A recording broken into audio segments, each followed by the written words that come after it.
Yes, lunaku nga luno, happy birthday Pastor Wilson Bugembe. Pastor Wilson Bugembe celebrating birthday n'abantu abali less privileged. Era twebaza Mukama nti abantu ku birthday ya Pastor Bugembe balina funa ekyokulya. Kino kyonna kye mulaba wano, mutima omugabi. Yes, ate abantu bano babakozemu saaviisi naye nga omukolo guli wano bulungi ddala okulaba nti birthday ya Pastor Bugembe. Ate nga teweerabira nti olunaku lwa leero tuli ku Serena phase 1 ssaawa 10 gwebeera ng'oyingiddewo ofuna ekifo ekyo bulungi. Ate n'olunaku olw'enkya era tuli ku Serena phase 2 mu 20 years of Pastor Wilson Bugembe. Ate olunaku era olwa Sunday wano woolaba ekifo wano wagenda kubeerawo era concert. Then wano ate okuyingira 2,000 ku Sunday naye 10,000 ku Saturday enkya. Ate eya leero concert eri sold out. Mukama abaleete mujje tuwagire Pastor Wilson Bugembe lunaku lwa leero n'enkya esa.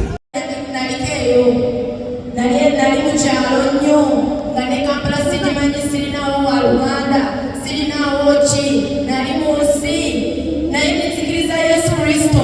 Bwe nakkiriza Yesu Kristo ngenda Mukama bw'ayogera bwe yatugamba nti mu biseera bino aliwo omwoyo we buli gukirina omubiri. Mukama yayogera Jeni ne omusajja oyo bwe nalaba mu dream ng'ajja n'emmotoka ng'edduka nnyo n'ampita neŋŋaana n'angoba n'ampita. Kati ne wazuuka ne mama Mukama oyo yali nga simanyi nakusoma Bayibuli. Mukama n'aŋŋamba nti Pastor Wilson yamuyita Bugembe. Mukama amumanyi ya Bugembe wange. Nagamba Bugembe ne mugamba Bugembe anjagaza ki, nali simanyi yo ne kampulira ennyimba ne ngenda ku intaneti ne noonya ebimukwatako. Kati Mukama natandika okwogera, natandika okuŋŋamba genda e Kampala owereze, genda e Kampala owereze. Ne ŋŋamba e Kampala sirinayo maama, sirinayo taata, sirinayo waluganda, ntandikirawa. Naye ne munda lwaleero mu nenzijja bwe najja netuukira amasanafu gye nasula mwansula mu kalina ew'omusumba Ssemugabi. Musumba Ssemugabi nga gye nsula munnange nenvaayo kasina wakubeera nenzirayo mu kyalo. Mukama n'aŋŋamba oli leeti okuweereza. Ne ŋŋonda nenzija wano e Kampala nensookera mu kiwa.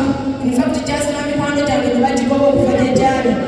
Kati wano we mulaba abantu bawaddeyo ebirabo eby'enjawulo era nga we mulaba eby'abaana byonna biibino. Muno mulimu engoye ez'enjawulo nga we mulaba nti ebifaliso.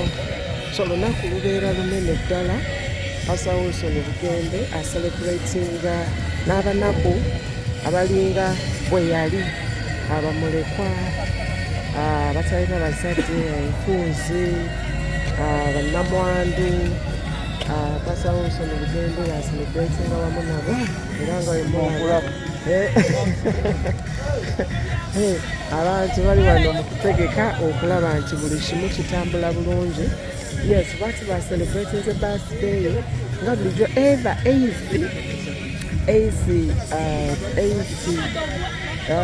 August ebeera birthday ya Pastor Wilson Bugembe. Ate era ebeera birthday ey'omukyala omubwati chocolate tasty naye abeera ne birthday. So I'm celebrating two people today, very special people today, Pastor Wilson Bugembe and the woman, the very special woman. Happy birthday to you all in Jesus' mighty name. Ate katulazeyo mu church wano ebintu byo bikyali bingi ddala nga mulaba abantu bakyasondera ddala ebintu ddala bingi, ebintu bikyali ddala bingi.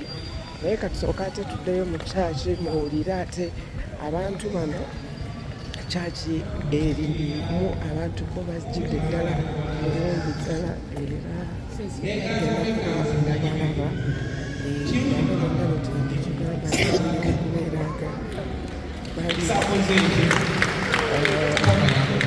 Amen.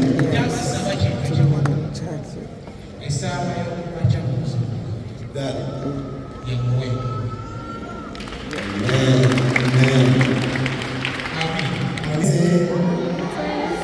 Tukusinza Yesu.